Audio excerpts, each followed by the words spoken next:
Bonjour, bonsoir et salut tout le monde. Vous le savez, les Simpsons ont toujours relaté des faits qui se sont produits autant dans leur réalité que dans la nôtre. Mon acolyte Jean-Jean s'est donc creusé les méninges pour vous trouver des théories peu communes.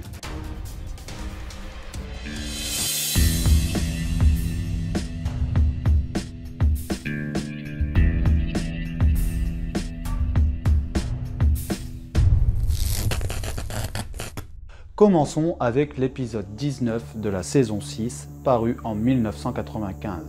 On y voit alors Lisa Simpson parler dans son avenir avec son mari par le biais d'une montre connectée. Peut-être trop simple. Et puis, n'était-il pas prévisible qu'une telle technologie émergerait, n'est-ce pas? Ensuite, nous avons l'épisode 5 de la saison 8, paru en 1996. On y voit alors Homer utiliser un interphone comme celui-là.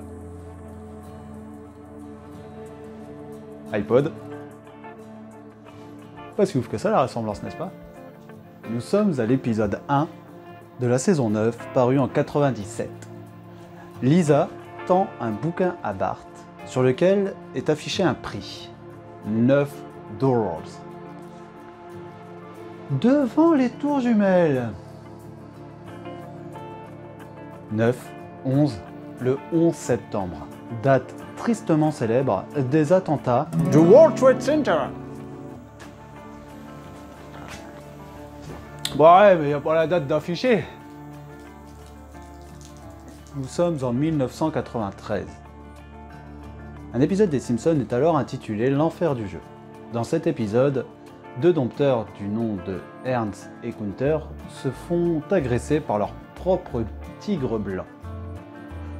Dans notre réalité, en 2003, à Las Vegas, deux dompteurs du nom de Siegfried et Roy se font dans la salle... Agressé. Oui, oui.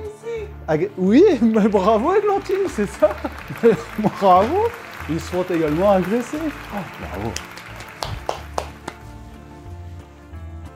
En 1990, le premier poisson à 3 yeux fait éruption dans la série Les Simpsons. Il aurait muté à proximité de la centrale nucléaire appartenant à M. Burns, même si celui-ci fait tout pour étouffer cette sordide affaire.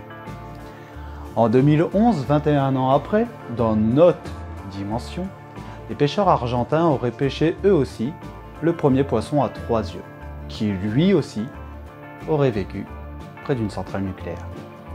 Monsieur Burns serait-il réellement vivant? Quelle coïncidence! Au passage, vous savez qu'Homer c'est un génie? Non, parce qu'en 94, il a quand même trouvé la formule quasi exacte de la taille du boson de Higgs, dont l'existence ne sera confirmée qu'en 2013. En 1994, la cuisinière des Simpsons utilisait comme ingrédient secret de la viande de cheval pour agrémenter ses plats. Ça ne vous rappelle rien? Le scandale de Spangero, qui lui aussi donnait un ingrédient secret à Findus. Heureusement, il y a Findus. Pour faire de magnifiques lasagnes de bœuf.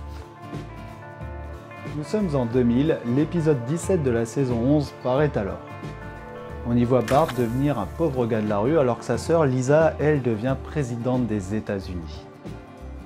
Lors d'une réunion présidentielle, elle annonce clairement que ce n'est pas de sa faute si le pays devient dépendant des autres puissances mondiales et qu'elle doit faire face à la crise économique provoquée par l'un de ses prédécesseurs, le président TRUMP. Comme vous le savez, nous avons hérité d'un gros déficit budgétaire. De combien est-il, secrétaire Van Houten?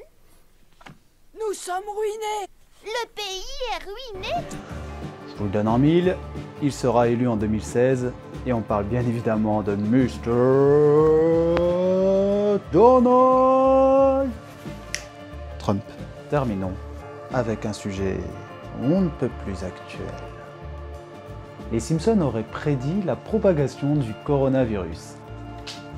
Qu'est-ce que ça veut dire que ceci?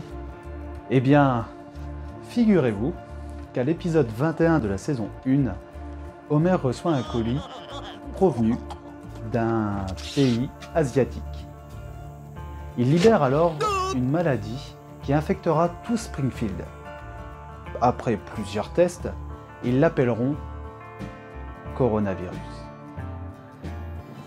Et voilà, c'est la fin des pop théories sur les Simpsons. Le sujet a été recherché, écrit par Jean-Jean, monté, réalisé par moi, etc. Bref, ça a été réalisé par les Two Men Show. On se rejoint très vite sur notre chaîne YouTube en vous souhaitant bien sûr un bon confinement à vous et en vous faisant quand même peut-être des bisous. Abonnez-vous.